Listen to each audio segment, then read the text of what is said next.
Hi, hey everybody, welcome. Welcome to our event, our special virtual event today. We are going to have a military conversation, a conversation with a military veteran and animation graduate, David Estes. You see him there. And I am Kevin Bannerman. For those who don't know me, I am the manager of new media arts for the career development department. So super happy to have David as our guest.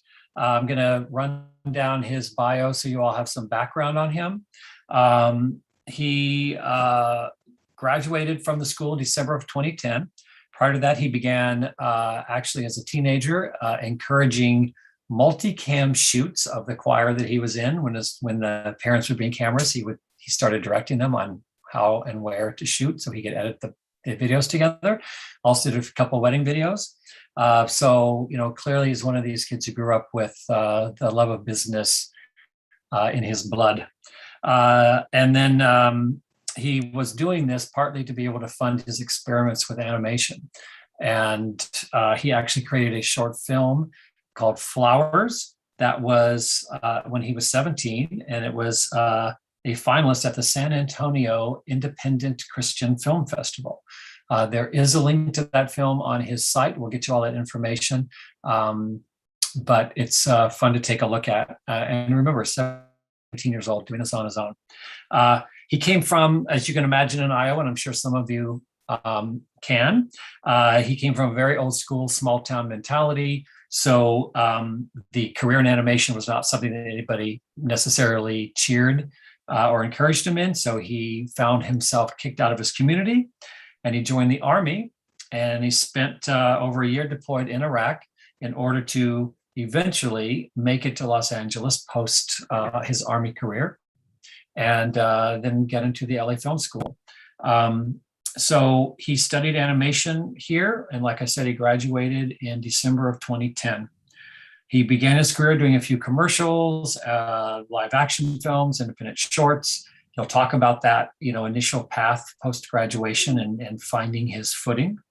And then eventually found himself working in kids animation on projects for Disney and for DreamWorks. And now he has been working for the Cartoon Network pretty consistently for over 7 years. So that is definitely a success story. And we're happy to have him join us. So David, you want to say hi? Well, thank you. I was fact checking. I think all that was correct. So. Thank you for having me back. Thank you for coming. David has definitely been a stellar, he was a stellar student.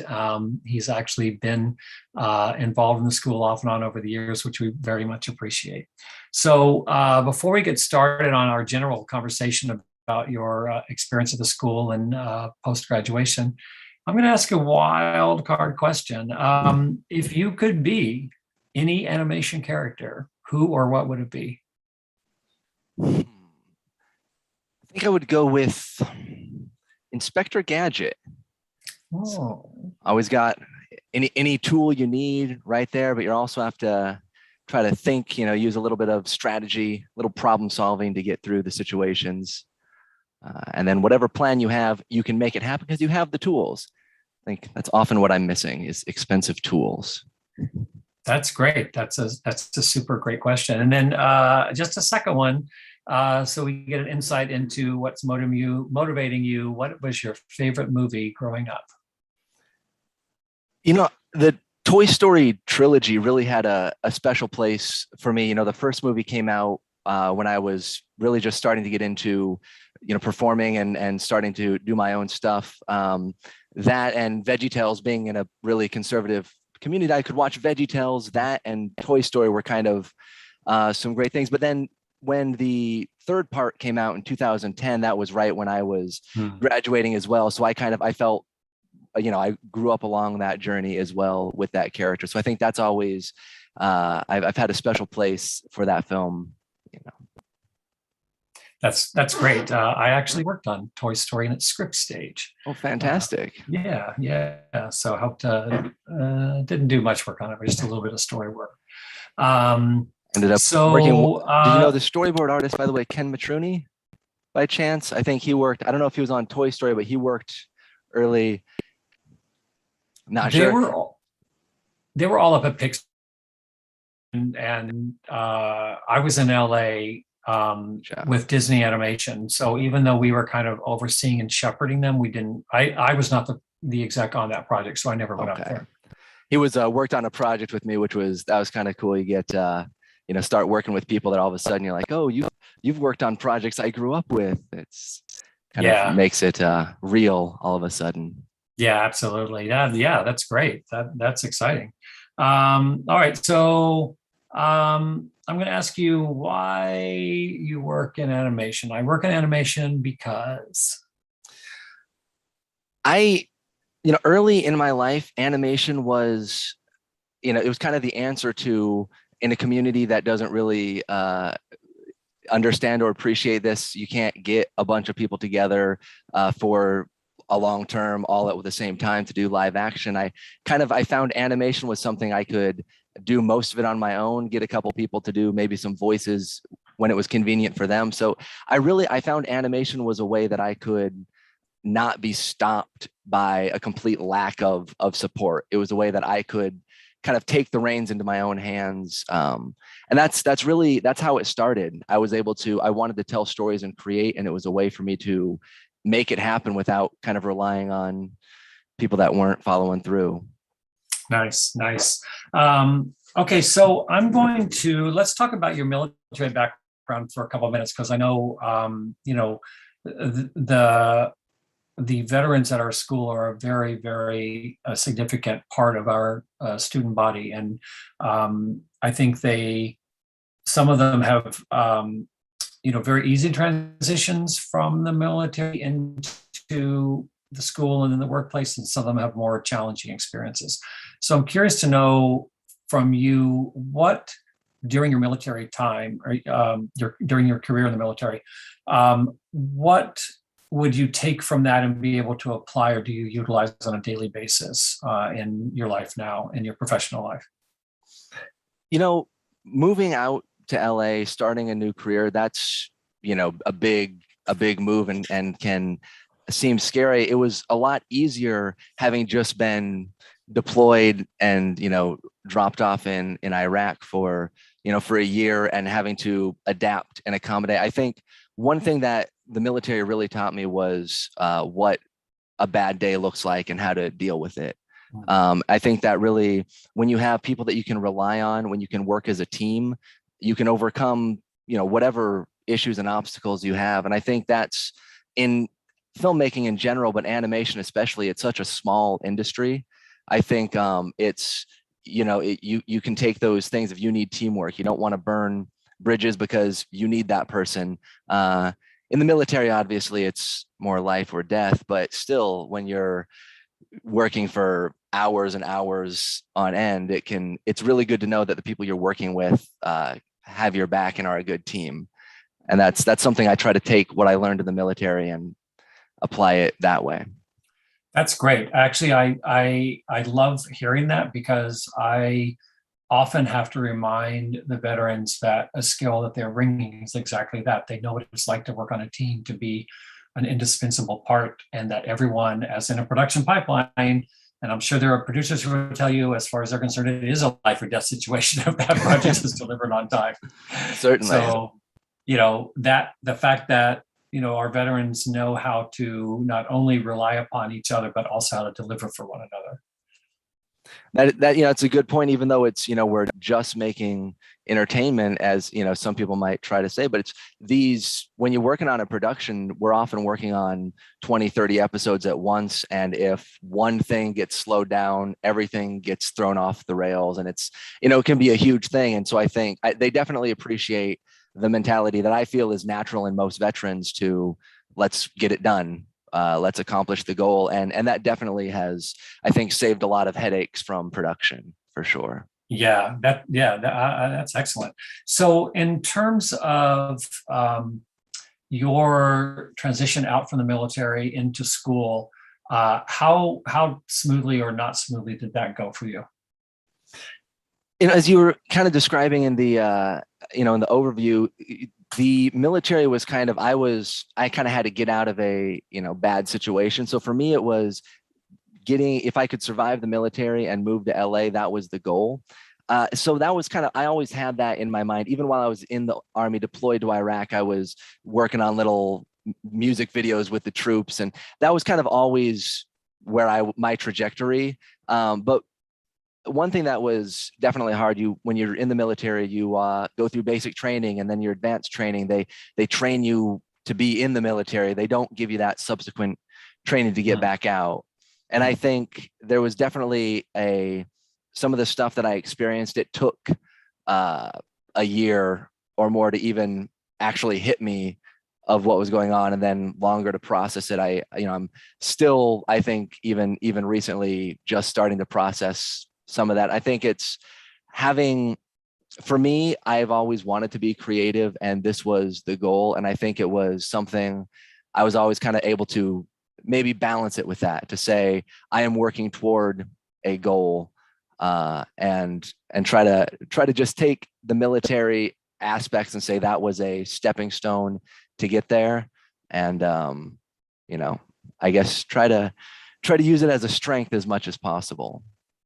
And then once you got into school, describe a little bit your experience of being there as a student and what was motivating. I mean, clearly what was motivating you is the desire to create and to be in a business that you really loved. So just a little bit about your time in school and working alongside other students, seeing the differences maybe between veterans and students who weren't veterans. And, were they all equally motivated? Did you see a difference at all? Did you sense a difference? And then propelling yourself out of school, sort of what that became like. None of my classmates were veterans, but I have, through various events and the veterans program, I'm still friends actually with several veterans that weren't in any of my classes. And I think there is a bond there where it's kind of it's good that there's a large community, but I would say in general, the veteran community and artist community is a smaller Venn diagram of crossover.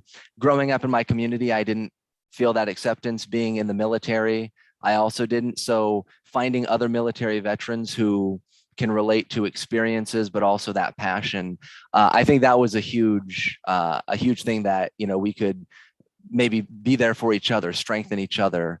So that was something I definitely, watching the veteran program grow while I was there. That was a big thing I think was really important. The other students, there's a lot of younger students. I think when you go through the military first, you're a few years older, you've dealt with a deployment perhaps and things like that. So when you enter into that situation versus maybe a kid who's doesn't have that experience, a little more naivety, and especially someone who hasn't, fought to get to where they are, I think there's definitely a difference in that drive, that passion.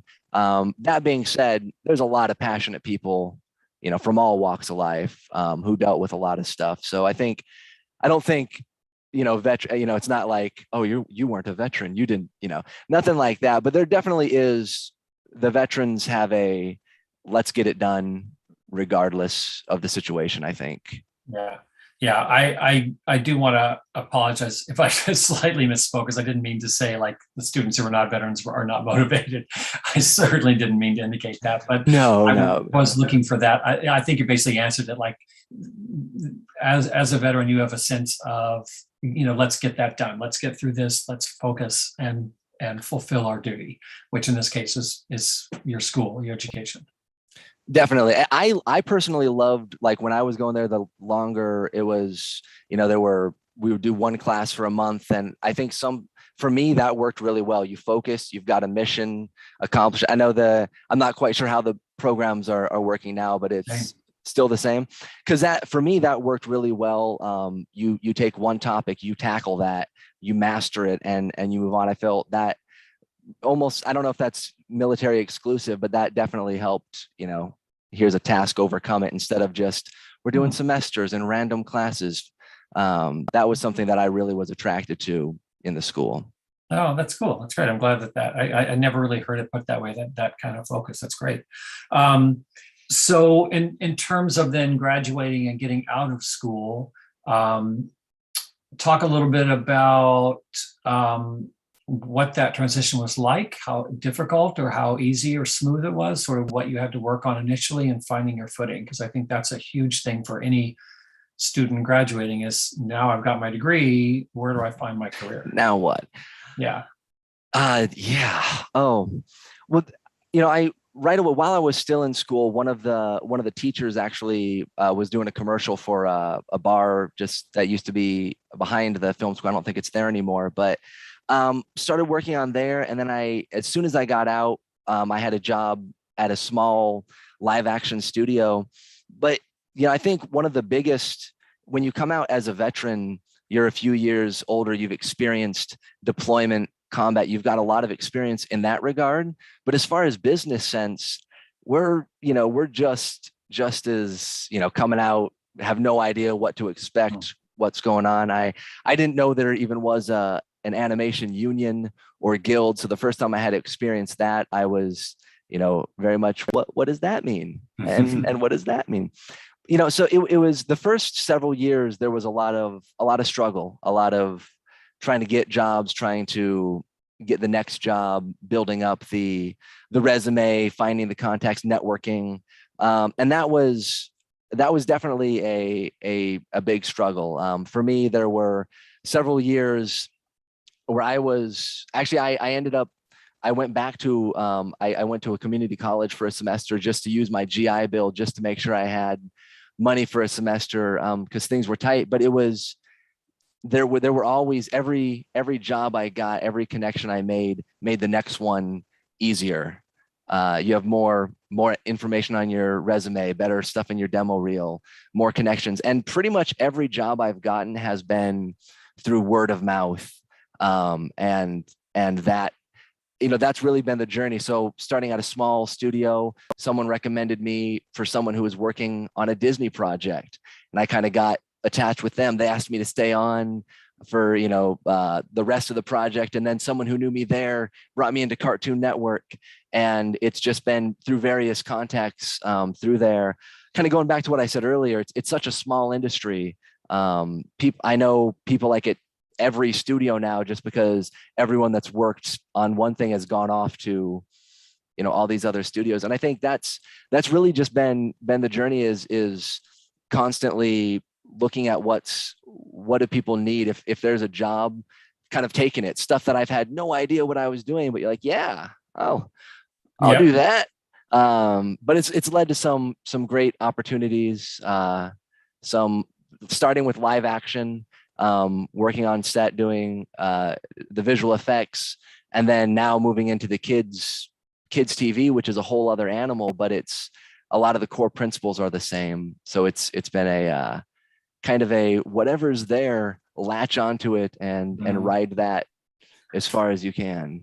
Yeah, and that I think is that ability to just say yes, even if you don't know if it's the right fit or if it's going to lead to something. It almost always does. Like, if nothing else, you're getting some level of experience, even like we talked a little earlier about your experience with an effects house, and maybe financially they weren't in the strongest position, and maybe they didn't pay you as they should have, or appropriately, or deferred or not. But the fact is, you still walked out of there with a significant level of experience and contacts. And as I always say, the networking, and that you've got most of your jobs through word of mouth or through contacts that you made, show how critical it is to say yes, get out there, meet people, do some work, and start building your experience. And it was actually through that studio that one of my contacts kind of led me to the better work. So through the extreme, lessons learned and heartache, it definitely led. I had a lot more knowledge. I probably wouldn't have been ready for that job had I not taken that, other gig. So it's everything, you also have to know when to get out, though. Yes. That is very that's very true. So talk about your Cartoon Network experience. I know a lot of our students and grads want to work at Cartoon Network. So tell us a little bit about what you've worked on over there and sort of how that's rolled from project to project. Absolutely. when I started, it was kind of experimental. They picked up this show and they said, we're going to do little 3-minute shorts or for the web, and they'll be interactive on mobile devices, and the kids can pick which way. It was the show is Mighty Magisword, so the kids could pick which sword the players were using, and that kind of started as an experiment. We were told we were only going to be working for about 3-4 months. And then it was doing well, so it got picked up. But let's do 5-minute shorts. And it became a series that ran for a couple seasons. And throughout that, I started working on that. We did several pilots, and then I also worked on a show called Apple and Onion, which kind of picked up for a season and then went on hiatus for a while. And it just like all these little projects and experiments started happening. But what was amazing about that was each project was from different shows, different producers. And again, making all those contacts and that networking. Since then, I've been brought back on to several shows. When the Steven Universe, when they did the movie in their new season, I worked on that. And then Apple and Onion came back for a season 2, which I worked on. So it's been kind of this, I've jumped project to project, but it's been amazing because I've been able to work on these shows sometimes from the ground up, working on opening title sequences and all sorts of ancillary media, which in this day has been a fascinating journey because we don't watch TV like people used to 20 years ago. There's streaming, there's apps. So really Cartoon Network has been trying to figure that out the whole time I'm there. And that's been amazing to be from storyboards to post on so much experimental media. That's exciting and a little unnerving as you're in the middle of it because you never quite know. That's very true. It's right now I'm fortunate because there's a post department with this, but the company was sold to AT&T, and then now we're kind of in the middle of another merger, and then every time that happens, there's restructuring. New shows are canceled, new shows happen, and that's definitely something. We're on shows probably longer term than most live action people, but there's still that that volatility of is there another show coming? We're kind of like, oh, if one show's ending, is there another one to jump onto? And if not, do we have to? Is it time to start polishing up the resume? Right. And that is a constant thing. Fortunately, it feels like the longer I'm in, the easier that transition becomes each time. But I also know people who are veterans of the industry, and they're doing the same thing. Every time a gig ends, it's like, hey, if anyone knows of a position. Yep. Anyone who has a LinkedIn account sees their friends going through that, I got to find a new job, my contract's over phase. Can we show, Marco, do we have the opening from Apple and Onion to show? Yes.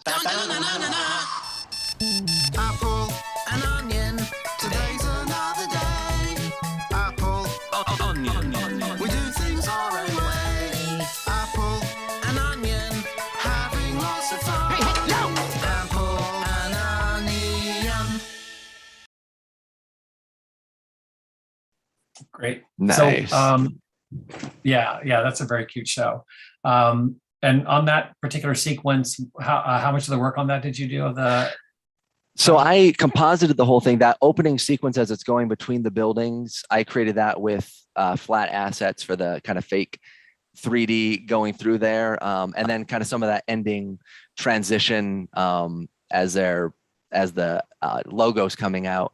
But then, yeah, we did that entire opening sequence in-house. So I composited all that from our in-house animators, from working from the storyboards and everything.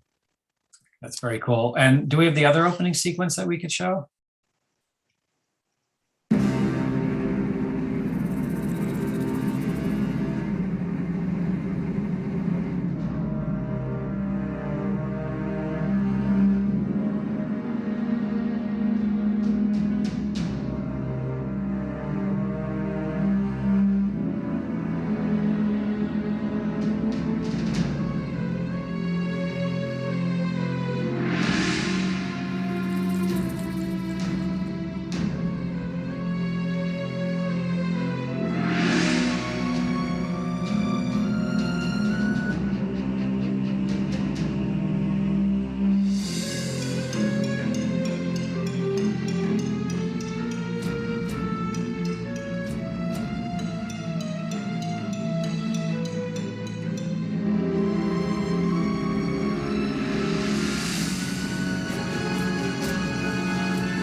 So Spooky. I love the art for that. That's so cool. And Oh, you that's did what on that? so with that, that whole sequence was just a bunch of still artwork that was given to me, and then I was given kind of an animatic. So I like when as the lava is going by and all the characters are writing on that, or the waterfalls and lava going down, all of the motion, the heart beating, the characters, the arrows flying out. I did that based on their animatics and artwork, kind of as a motion comic. For that title, that was a like a 4-part, the finale from earlier this year from season 2. So that was a nice special episode. That was a lot of fun to work on. That's cool. It has such a great look. And I did notice your credit, because I did search that out on that, is After Effects artist. Yes, that's credits. That's a fun thing. Getting credits, because it's interesting. Credits are almost a currency in a way. Like some jobs even want, like, what on-screen credit have you gotten, because it's a way to see, you know, if they feel you deserved on-screen credit, that means you must have actually done something. So that is something that's also interesting, where it's done very, like, you negotiation. We had to try to, I know in some shows they've kind of wanted to reduce it to, like, oh, animated at Burbank, and we've had to try to, like, negotiate or push that to be like, I want a credit, like, okay, if you know, you'll get them lumped together, or, like, you know, it's like, instead of a raise, how about we give you your own credit spot?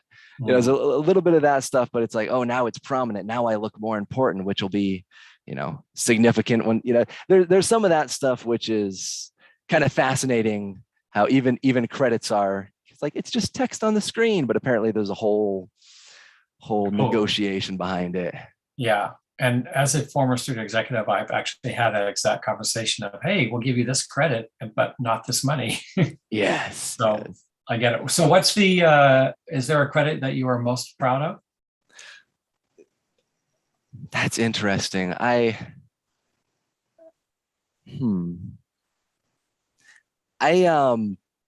You know, that early film I worked on, you know, Return of the Killer Shrews, which is like, it's a super low budget creature feature.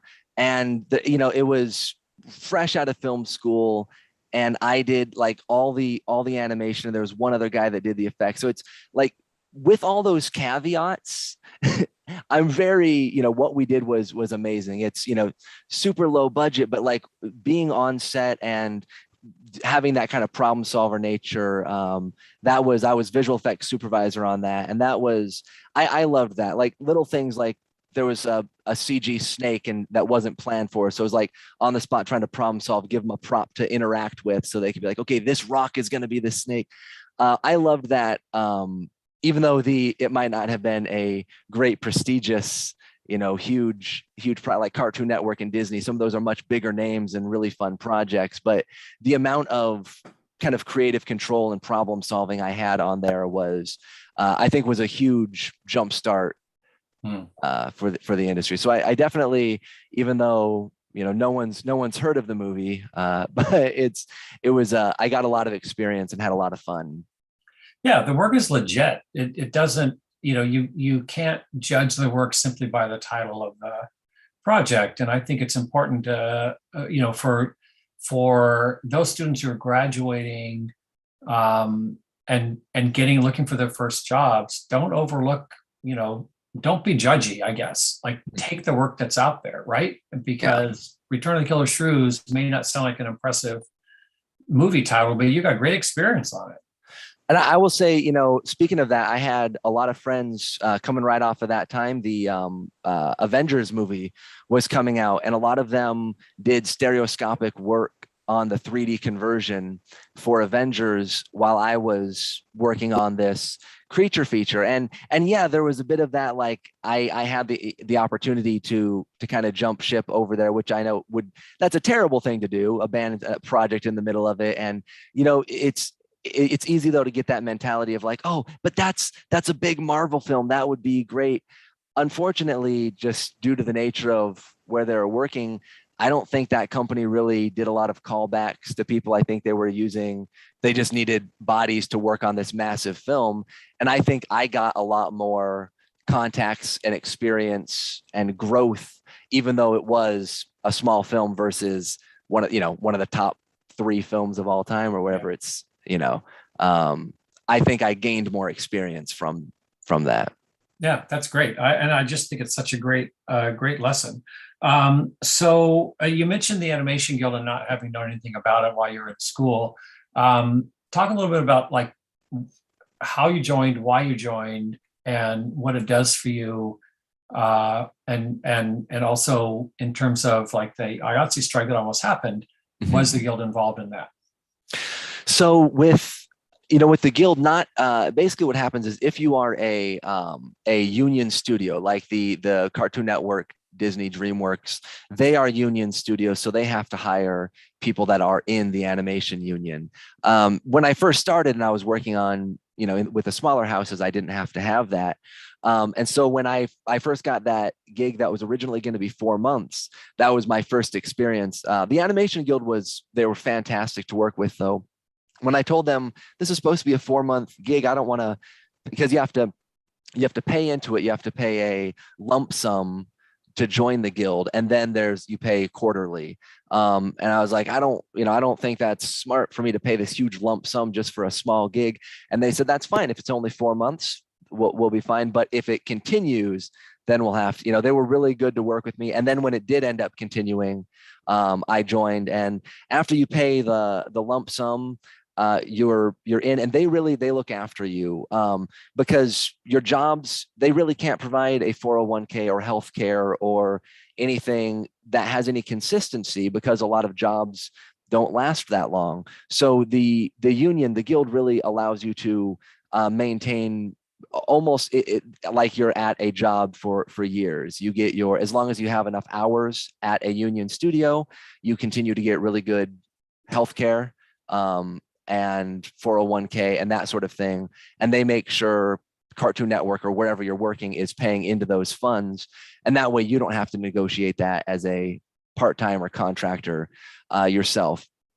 Along with that, though, comes every few years, they have to renegotiate. And really at the heart of this, at this current thing, just in addition to normal interviewing, since, as I was mentioning earlier with Magiswords, a lot of these studios have been saying, we're experimenting, streaming's a new medium, and we don't know how it's going to work. So they were kind of maybe not pushing as hard on the negotiations to try to, have these companies we're just trying to keep jobs for everyone. And now that it's been several years and lots of money has been earned from streaming, it's kind of like, okay, now let's actually go back and give us the money. And there's been some resistance from the negotiating bodies about that, which is why the big IATSE strike was about to happen. As far as the Animation Guild specifically, our contract actually just ended about 9-10 days ago, which was after this big strike. We were kind of in that little thing of like, okay, if they're striking, when our contract ends, we would have our own vote, but then likely would strike as well. But now that they're negotiating, we're operating in this good faith. So right now, as I understand, I think the vote is happening later this week, I think. And if the members, so this is not the animation vote, but if the other studios accept, or the other live action editors, that sort of thing, if they accept the terms, we're all good. If they don't, the strike actually, I think, could reignite. So, and of course, even though it's, striking is, good, we need good conditions for the workers, and that's what the unions are doing. Of course, you don't get paid during a strike. You can't get unemployment during a strike.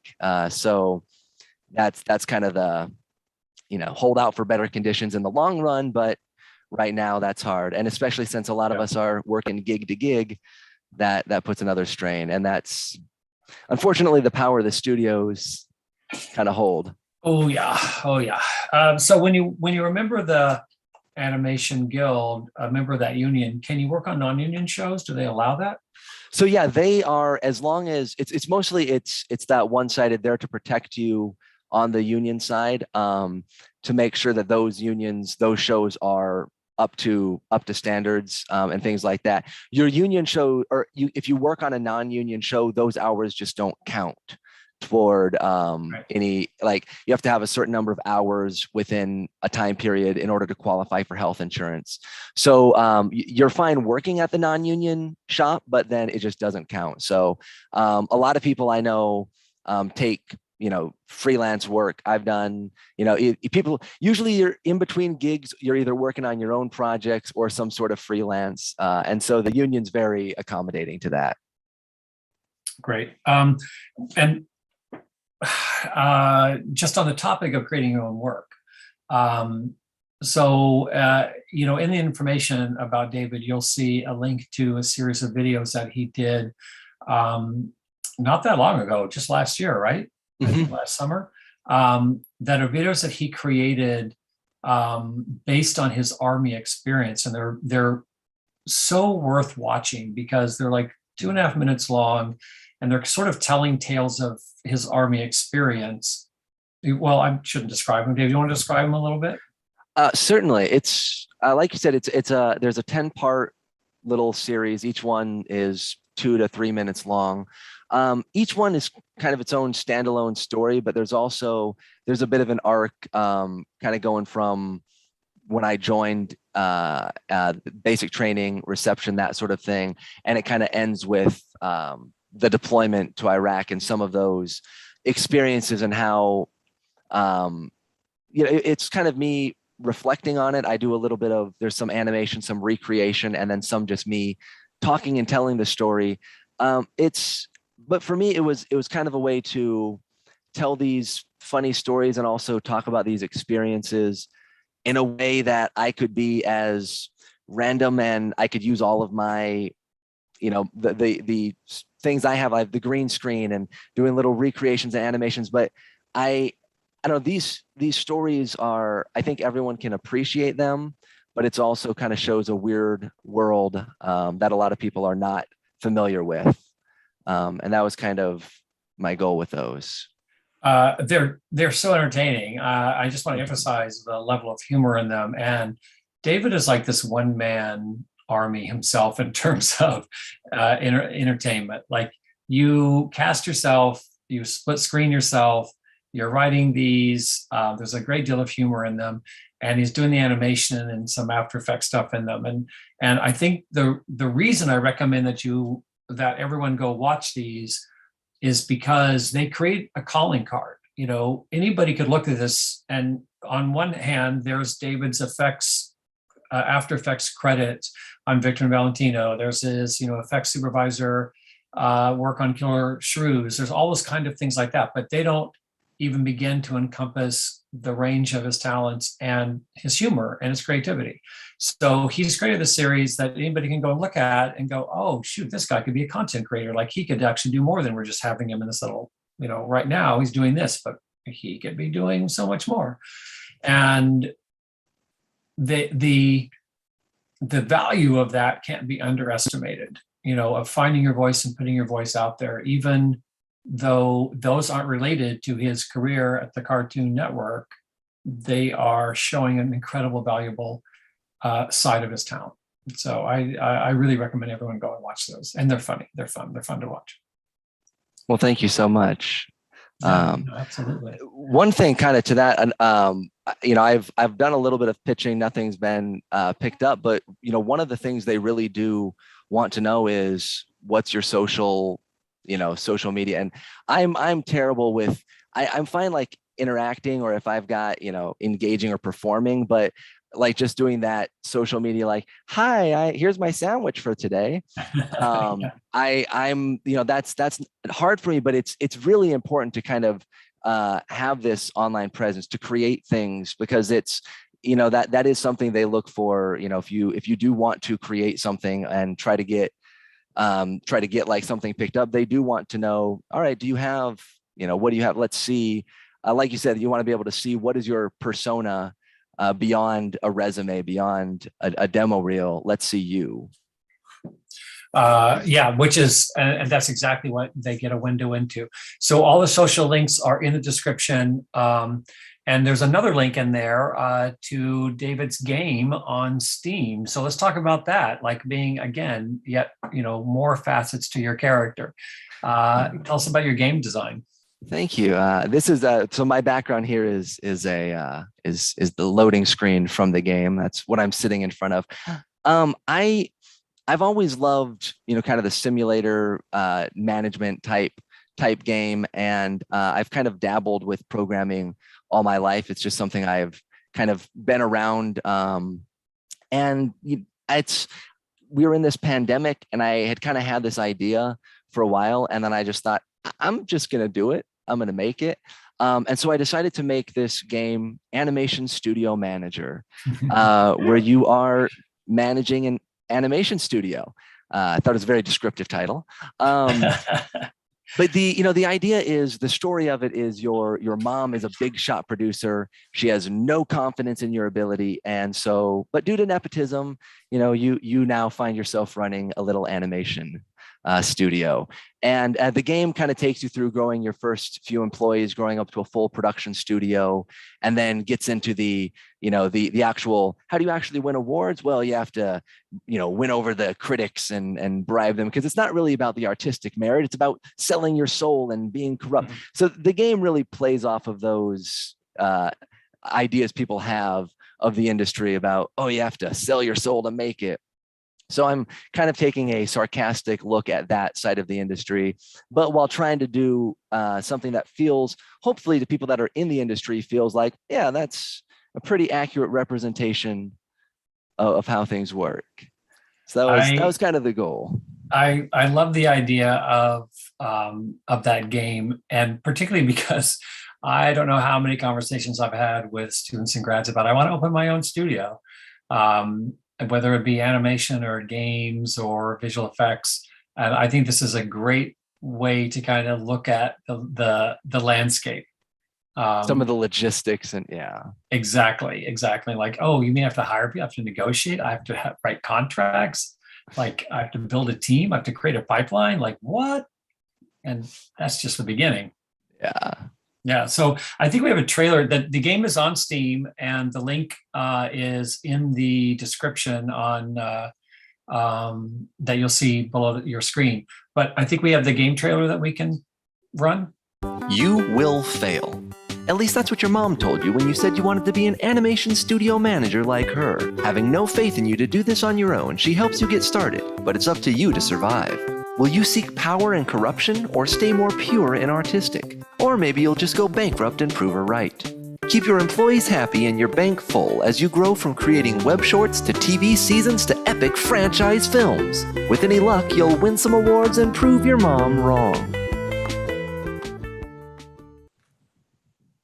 Proving your mom wrong, always a good motivation to win a game. Absolutely.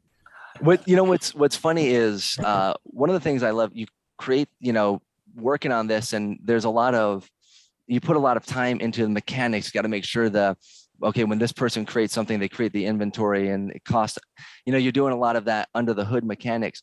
But what I love is when watching some of the streamers who have played it and their commentary is, the mom is very snarky. She has no confidence and has no problem telling you that expects you to fail. And it's amazing hearing people's immediate their reaction to be like, oh, well, I'm going to show you. And, it's great to create that. Honestly, that was from when I made that first short film, Flowers. Even though the characters are flowers, and the epic thing is like the big conclusion is a flower getting picked from a garden, which is so mundane, but by building a character and story that people are connecting to, they have a reaction to this flower getting picked, or this mother character, and you create this rivalry. And I think that's the thing I love the most, is being able to create something that people can attach onto, and give them a journey, an experience. They feel an emotion because of something I created. That's great. That's what I think everyone who is a creator and wants to tell stories hopes for. Yeah. So just out of curiosity, what's the engine driving the game? What do you use? Unity. Great. And is that self-taught? So growing up, where I was growing up, animation was not considered a viable option. Programming was. Being an engineer was what was expected. So that was kind of always around me, and I guess kind of that was one thing I tried to do as like, oh, it was my ex stepdad, but he likes programming. Maybe if I learn to program, we'll have something to talk about. Of course, that didn't work, but that kind of seed was planted. So I knew that I actually started college when I was 16, but being a minor and in that thing, I was forced to go for engineering classes. I wasn't allowed to do animation. So I've kind of had a lot of programming in my life. After Effects, you can do some minor programming procedurally to drive things. Same thing with Maya and CG. And then I've, kind of used that skill to do some stuff with my website. So it's just kind of something that I've been around. But when I decided to make this game, I realized I knew about 2% of what I needed to. And from there, it's kind of the same way I taught myself as a teenager. I found manual. As a teenager, YouTube didn't exist. So I had to just read thousands of pages of books, but now you can watch it in a video. And I got to say, That's so much better. And faster. Oh, faster. Sure. You follow along. Like you push that button. Got it. Yeah, it's amazing. So coming from a somewhat selfish point of view here in career development, were there skills that you wished you learned in school in terms of transitioning into the workplace? Things that you would say, oh man, if only I had been taught how to negotiate or how to network or anything like that you can think about? A major thing that I think in general, a lot of people aren't aware of is kind of the pipeline. And you're kind of mentioning it with the game. And that's something it's fascinating. We, Cartoon Network, especially as a studio that's doing full seasons, we will be, they'll be writing episode, 20, 25 or something, and then storyboarding and doing voices and animatic. And you've got all these, things along the pipeline and knowing how each element works in. I think that was a huge part that I, especially trying, wanting to jump in and do some animatic and dialogue editing, as well as compositing. Those are two things that work hand in hand, but they're also at completely ends of the spectrum. I think that was something that was just fascinating to me of how it takes months, a year to make, 11 minutes of content. I think that was something that was really, or even getting up to that point in a live action film where there will be months of pre-production preparation. There's a project that's coming, and that means 6 months from now. So I think kind of that was something, I think I had this naive thought of like, cool, you get a job and they're ready for you to do effects on it. And there's a lot more, you're fostering relationships for things that are going to pay off months down the road. I think great. that was a big thing. Just kind of a realistic timetable. Yeah. I love that. Actually, that's super constructive to hear because because we don't tend to work on pipelines in school. That's a great piece of the education that we can deliver in a little, webinar or something like that, and let give everyone an understanding of what the real timeline is. So at this point, I think we're going to open up to Q&A with the students, with the viewers. So just before we do that, do you want to talk about what's next or what's on the horizon for you? Well, I'm, fortunately right now I'm still at Cartoon Network.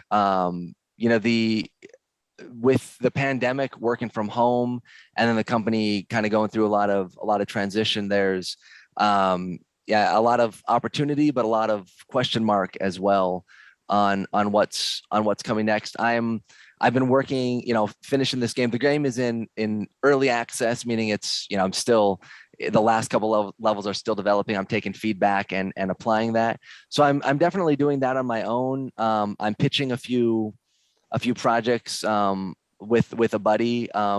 two, again, with all this changing, it's a great opportunity. They're looking for content. So, so I'm, that's kind of a constant thing that I'm working on. And then other than that, it's, hopefully continuing at Cartoon Network. I'm still working on Victor and Valentino right now, and Apple and Onion. I think the last few episodes of this season are still coming out.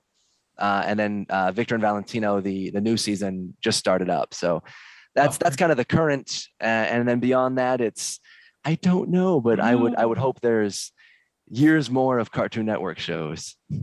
Oh, wow. Well, let's hope so. Yeah. So we have a question that actually kind of touches on what you were talking about just now and a little bit before. But before we do that, I just want everyone to know that we are going to do a second event with David, where we will talk more in depth about the game. So be on the lookout for that. So we'll actually, I think, even be able to do some gameplay and stuff on stream, I think, right? Yeah. So the question we have right now is, how early do the studios bring you onto a project, and does that vary depending on what the project is? It really does. Like, ideally, it would be amazing to be brought on from the beginning, and that way you can help set up the effect shots and let them know this is what we're going to need. This is the way to do it. Of course, the downside with that is if you're making yourself available for all that work, that's not going to be for months later, then that just becomes more time invested, and either more time of your own or more money they have to pay. And a lot of times they don't want to, or they don't see the value in that. And that's why the expression "fix it in post" is so popular. Unfortunately, a lot of times it's brought in at the end where they're like, we're locking the picture and we need some effects, and you're just like, so what you have is what you get. But I think the bigger studios will have teams like Cartoon Network. We'll be there, and with something like that, they'll hire as needed. So if a new show gets picked up, they'll be hiring writers, storyboard artists, things like that. And then as it goes from there, they'll go on to animators, and then post will be brought in at the end. So there's a little downside of that. You come in and there's a whole team already established. You're like, I'm the new guy, and then you get to watch all of them drop off as the project ends. The writers and the board artists. Well, that actually is very interesting to know in terms of the pipeline, because again, as a producer and a studio exec, you're not going to staff up 100% of your staff at the beginning of a project, because it does unfold in steps, and you don't need your visual effects crew when you're launching storyboarding. Right. So to have an awareness of that pipeline and understand when you're brought on and when you can anticipate being brought onto a project is good to know, because it can also help you out on other jobs and your timing. Planning, absolutely. Right. So we have another question. So when you're between jobs, is there a way to navigate a direction that you want your career to go in, or do you just take what's available? A little of both. I mean, I would say, as I'm sure anyone who's out here knows, it's expensive to live in Los Angeles, and there is a certain aspect of rent's due, and you got to pay. For hopefully if you can get on a job long enough that you can be saving that money so that you have that leeway. That's really the question. I've had friends though that they've had a big bundle of money saved, and they were trying to force their career a certain direction, and then that savings dwindles away, and then they're like, I guess I'm going to go back to this. So I'll say, to answer this, one of my favorite quotes it's attributed, I think, to Seneca the Younger, a philosopher, but luck is when preparation meets opportunity. You can be the most talented person, but you still have to wait for that opportunity. But if that opportunity shows up, you better be ready for it. Right. I guess that's the best way. Knowing where you want to go, being ready. If you're an animator and you want to be a storyboard artist, you better have that demo ready, because if that opportunity shows up and you're not ready, you might not have another one before rent's due. So it's a matter of being lucky with timing, but yeah, also being proactive. Yeah, which is, and that's funny because that quote is a quote that our beloved Joe Byron uses at every single graduation to give a heads up on this is what it's going to take. You know, Fantastic. yeah, yeah. So, um, we have another question for your game. Why did you choose Unity over any other engine? Mostly, a lot of my programming knowledge was based in C++, and I knew Unity was C#, which was similar. So that was part of it. Another big thing Unity has, if you are not making, I think it's like $100,000 a year on gaming, you can download the full version for free without any student license or anything like that. So I thought that was, so there's a couple little things like that. And I thought that's a great deal. If I can make a game that makes $100,000, I'll gladly buy a full license to Unity. I'm sure everyone wishes that Maya was the same. Yeah, that, and with Maya, Maya recently offered like something similar, like a new program where if you're freelance, but it's like, yeah, these programs are very expensive. I didn't, and I wanted to make sure I was using legit software as well. So honestly, that was a big component of it. Yeah, and Adobe, we were also talking to you. I think it's about time to wrap it up. Unless we do have any more questions, or are we ready to wrap it up? Okay, great. So we are going to thank David for being here. And I'm going to ask you to finish this sentence as our parting gift to everybody. I represent for blank. For everyone who had a dream, but was told they shouldn't pursue it. Great. That's a wonderful, wonderful thing to impart. So, David, again, thank you so much for your time. Thank you. It's great. I think you have great things for people to take away from this conversation, and I hope they all come back to hear more about the game, and we can play the game together. Thank you. That'd be exciting. I hope so. Hoping to get a demo up in the next week or so, definitely before then. That way they can follow along with at least the first couple levels in the demo. And then beyond that, if you want to get it now or get the whole game, it is available in early access on PC. If there's enough interest, I'd love to get Mac, but for now it's PC. I know I couldn't play it today. Hopefully there, if there's enough interest, because I would love to do that. It's more of since I'm doing, pretty much I have a guy that did the music and someone who designed the character. But other than that, it's me. So it's kind of a allocation of resources, but hopefully. Totally understand. Well, again, thank you, David. It's great talking to you. It's great seeing you again after all these years. You too. Thank you. And we'll talk to you soon. All right. Well, have a great day, and thank you, everyone.